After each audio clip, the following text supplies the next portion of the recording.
அன்பு தமிழ் சொந்தங்களுக்கு வணக்கம். எல்லா விளையாட்டு வீரர்களையும் நாம் மதிப்போம், அதில் மாற்று கருத்து இல்லை. ஆயினும் தமிழர்கள் என்று விழிப்புணர்வை பெறப்போகிறார்கள்? இரண்டாம் தர குடிமக்களாக ஈழத்தில் நடத்தப்பட்டது போல தமிழகத்திலும் தமிழ் பிள்ளைகள், தமிழ் வீரர்கள் அவர்கள் இரண்டாம் தர குடிமக்களாகவும் இழிநிலையில் இருப்பதாகவும் கருதப்படுவது நம் இனத்திற்கு, தமிழ் இனத்திற்கு ஏற்பட்டிருக்கக்கூடிய சாபம். அது நீங்கள் ஒவ்வொருவரும் செலுத்திய வாக்கினுடைய விளைவு. காசிற்காகவும் ஏதோ ஒரு காரணமில்லாத காரணத்திற்காக வாக்களித்து இந்த திராவிடத்தை வாழ வைத்ததனுடைய நிலைதான் நாம் இன்றைக்கு சந்தித்துக் கொண்டிருக்கக்கூடிய விடியாத ஆட்சியும், இன்னொரு புறத்திலே துடித்துக் கொண்டிருக்கக்கூடிய மற்றொரு திராவிட கட்சியும்.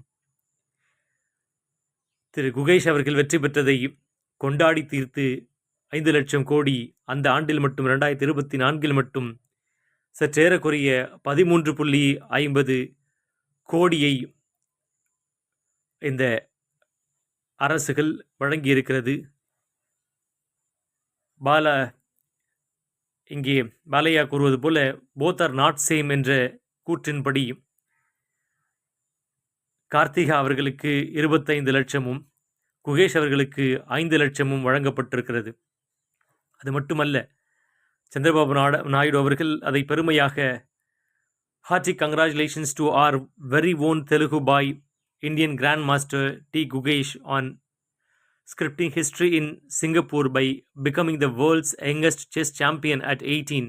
The entire nation celebrates your incredible achievement, wishing you the என்று அவர் பதிவிட்டது போல, உதயநிதி அவர்கள் சின்னவர், my heartfelt congratulations to our very own Grand Master D. Gugesh for emerging as the champion at the World Chess Champion 2024 held in Singapore.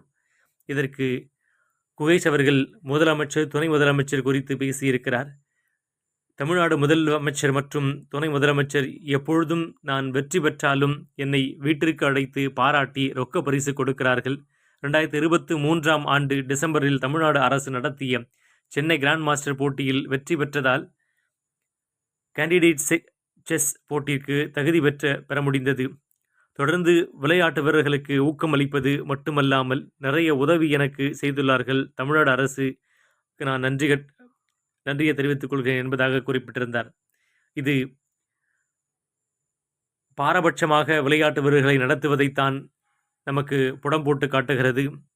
இந்த திராவிட திருவாளர்களுடைய சூழ்ச்சி அரசியலை